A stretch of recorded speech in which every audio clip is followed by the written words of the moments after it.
Hello everyone, and welcome to issue 41 of our newsletter. This is our weekly video to update you on upcoming streams and events. Before we begin, I'd just like to thank you for your support and for helping the channel to grow. Alright folks, here we are, another week. Welcome, glad to have yous. Okay, so we have just passed 600 subs on YouTube. Absolutely, in fact, we've gone beyond that now. More people are coming every day. This is absolutely fantastic. Really appreciate all the new folks that are coming on board. And more importantly, everyone who's stayed as well and enjoys our content. It's great to have you. We're really starting to build a good thing here, and I'm really happy. The downside is that Shay from Shay Rants has decided to issue me with a challenge. So here's where it goes. If both our channels reach 1,000 subscribers, we're going to have the Scream debate. That means I'm going to have to watch that bloody film again. I hope he just means the original Scream movie and not the entire franchise, because I'm not doing that. That would have to be a 10,000 subscriber thing before I'd even consider doing that. That sounds too painful. But as you know, there's a bit of a back and forth. It's all friendly banter. I think everyone that gets it to me and the Scream fans. I'm not a fan of the franchise. Just think it's one of them things that's been overdone well and truly into the normie realm, and it's having all the dramas of the normie realm and not really horror. What seemed like an interesting idea for one movie just went too far. But anyway, Shane wants to have the discussion about it. Don't know whose channel we're going to do it on. It doesn't really matter. At the end of the day, it's not a serious debate. It's a bit of fun. So if both our channels get to 1,000 subscribers, that's what we're going to do. I'm going to watch the bloody movie again, and we're going to talk about it, and I'll just explain to him how he's wrong. But it'd be a good time. That might be an incentive not to subscribe anymore. Do you know what? Get me to 999, just leave it there. I just every so often somebody unsubscribes so I don't go over it, and that'll be it. He'll be waiting to screenshot it so he can get me. But of course, if you haven't already, go over and check out his channel. I've been on there a couple of times now, and he's been on here, and we talked about a few movies, so it's all good. Great to see horror creators getting together and talking about stuff. Right, I suppose we'll jump into it. We have a few streams ahead, as always. It never stops. Friday the 2nd of August, I'm on with Flea as we talk about Akira. This is the one that put manga on the map. This is the movie. This is the one that just opened it up to all us in the Western Hemisphere, if that makes sense. It's definitely a horror movie. It's horror sci-fi. You know, it doesn't shy away from stuff. Did a wee bit of research, obviously, before tomorrow's chat, and how they put those stills together and the effort that went in has just blown me away. So I'm looking forward to talking about that. Yeah, this has become a regular thing. Obviously, Flea's a massive anime fan, and just through chatting, just decided to go, well, what would you consider like real horror stuff? I know there's always horror elements in anime. I think I've talked about this before, but let's find the ones that really are in the horror genre and talk about them, because it's always good to see a new medium, maybe open people up to something that they haven't seen before. Yeah, that's definitely well worth a watch. If you can, watch it again before we go live so we can talk about it. Saturday and Sunday, that's the 3rd and 4th, I'm going to do a bunch of movies, or try to anyway. Right, here's the plan. My watch list is building up, hence why I only did Abigail there like this week, which is ridiculous. That movie's been out for ages. But just with scheduling, as you know, this is a busy channel and you can't watch everything. So what happens is you start adding to the list and adding to the list, promising to get through them to review them. So that's what's been happening. So I want to get ahead of the game. I don't want to let this build up. So we have the original 1981 Possession, because there's a remake currently in the plans with Robert Pattinson. Winnie the Pooh, Blood and Honey 2, The Inheritance, which is just a random one. I don't really know anything about it. I saw the TV Glow, which I've heard good things about, so it'll be interesting checking that out. And The Exorcism. So this appears to be another Russell Crowe Exorcist movie. I haven't seen the God, there's another one for the list, The Pope's Exorcist. I'll need to dig that one out too. God, I keep missing out and stuff. Yeah, I'll have to add that one to the list. But this one popped up. It seems to be Russell Crowe's done another Exorcism movie of sorts, so I'll have a look at it and we'll see what it's about. But like I said, I'm going to just try and there'll be no set times. Basically, I'll watch it, I'll go on, and then try and watch the next one as quick as possible. It's not going to be another marathon, folks. Don't get excited, as they prevent the marathon. If that makes sense. But yeah, basically over the course of Saturday and Sunday, I'm going to try and get those done and watched and reviewed, and then clear my list. Monday the 5th of August, I'm on with Steve as we continue our look with the Hammer Horror series of films with The Curse of the Werewolf. Well, as you know, every other Monday Steve and I like to do classic horror, and we're going through the Hammer series at the moment, and this is back to classic Hammer as we know it. So great to see us here. Another Oliver Reed movie, classic as always, anything he's in, and it'll be just good to chat. Steve has already found random things that none of us normal people will pick up to do with the time period, and it'd be fun to hear him go on about that. Like, I don't know how he picks this stuff up. It's unreal. I wouldn't even twig half the things. Like, was it the landscaping device in the Quatermass 2 wasn't invented when it came out, you know, when the movie was set, and you're like, how would you even know that? Bloody hell. Like, good little tidbit. So it's interesting to see that obviously nerddom wasn't around in the 50s and 60s when movies were coming out. I think nerds came out basically in the 80s. I think that's a phenomenon of the 80s, and obviously now people are more hyper aware, but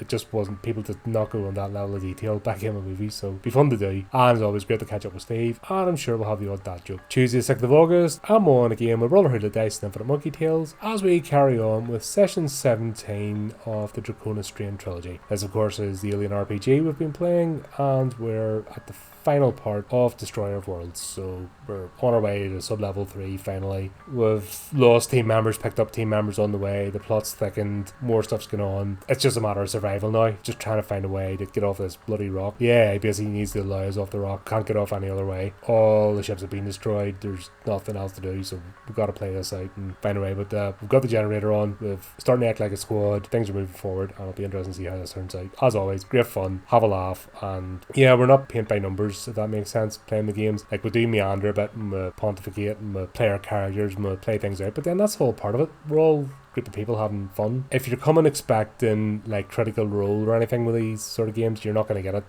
This is real play, not staged play, if that makes sense. And if you've never played an RPG before, then this is a good chance for you to have a look and see the process and how it all works. And yeah, just come and give us a support and have a laugh. Thursday the 8th of August, I'm back on with Dale as we continue our look at Wellington Paranormal. So we're going to be doing Zombie Cops, Tanawa, and Fear the Briannas. Yeah, always good having Dale on. Great to come back to this show. There's only 3 seasons of this, so we're into season 2 now, so we're in the first 2 episodes of season 2, so it won't be long before we're finished, but so far so good. Fun series, bit more Kiwi humour than What We Do in the Shadows. What We Do in the Shadows definitely tailored towards more international audience, but I get this, it's a lot of fun, and I haven't met anyone yet that says I haven't enjoyed the show that have watched it, so if you haven't, it's worth checking out. If you don't know, it's a spin-off from What We Do in the Shadows, the original movie. Basically this and What We Do in the Shadows TV shows are spin-offs from that, and as Jermaine Clements runs What We Do in the Shadows TV show, and Taika Waititi does this, so yeah, good to see. And as always, great to have Dale on. Have a laugh. Saturday 10th of August, Steve and I are on, and we're joined by Tony Caro and Chris Regan as we discuss Frankenstein in film. So this is the next one of our Icons in Horror series, and we're going to talk about the filmography of Dr. Frankenstein and his monster. So we're going to look at all the different iterations, different categories that come under, from traditional storytelling to various takes on it, the actors that have played both characters, best, worst. You mightn't necessarily have the best iteration of Frankenstein with the monster, you know, it could be completely different. You also mightn't have the best movie with the best iteration, it's just a combination. So we'll throw all in the mix, we'll talk about it, and basically how this story's had an impact on society and why it stood the test of time, because you don't last over 100 years old as a story and be continually in pop culture and not have some magic about you. So be interesting to talk about this, and just references the original book, of course, by Mary Shelley. Thursday 15th of August, we are covering The Final Destination, otherwise known as Final Destination 4, with Chris, so we're back to the good one again. I am burnt out with Sharknado, but we've only 2 more of those to do. Only 2 more of these to do, actually. There's only 5 in the series, but we've already got plans to throw in new movies anyway, so we're just going to carry on with a very series of horror franchises that lean towards a sort of comedy element. But yeah, I'm looking forward to this. I don't remember this one at all. I don't think I've seen it. I don't think I've seen the last 2. I think the 4th one, The Funfire, was the last one I've actually watched, which is interesting enough. So it'd be good to see this for the first time and get my opinion on it. But so far, I've enjoyed the series. A few wobbles here and there, as with most mainstream movies, but all in all, it's a pretty solid series, and it does what it says in the tin. It's not trying to be anything subvertive or deeply intellectual. It's just a bit of fun on screen, popcorn flicks at the end of the day, and it's good to look at those and see how well they hold up today. And I'm pretty sure there'll be a crazy theory thrown in there as well, just for good measure. Sunday the 18th of August, Cameron and I are back on, and we're going to be covering Death Rider in the House of Vampires. Right, before we go any further, I put the options before Cameron. He decided to go with this one. Not my fault.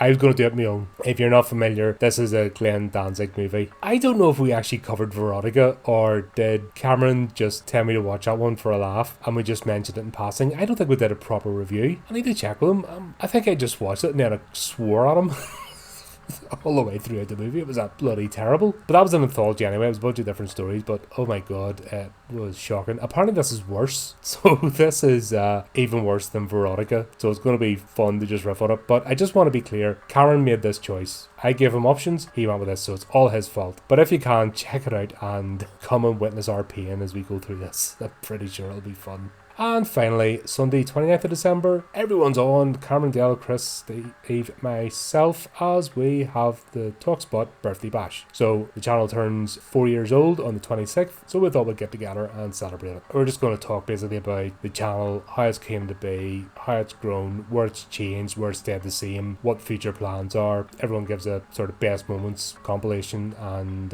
if you feel so inclined, please feel free to wish us a happy birthday. Send us a video and we'll play a little montage on the stream as well, just folks wishing. So who you are, what your channel is, make sure when you email it to us you include the link so we can give you a shout out as well. And I'll send a proper email this weekend about it, what it's right. So if you're on the email list, keep an eye out for that there, and I'll go through all the details, what I'm looking for, and the hashtags etc, just so we can pull them up and play a wee compilation. But yeah, the channel's come a long way from it started. I'm really proud of it, really proud of what we have achieved, and I'm looking forward to what we have in the future. We've got plans and we're ever moving forward. So there you go, there's that. Thanks everyone for tuning in. Look forward to seeing you for upcoming streams, and just need to say, until next time, keep updating the channel, do the type of drinky things, and remember to keep it creepy, keep it horrific.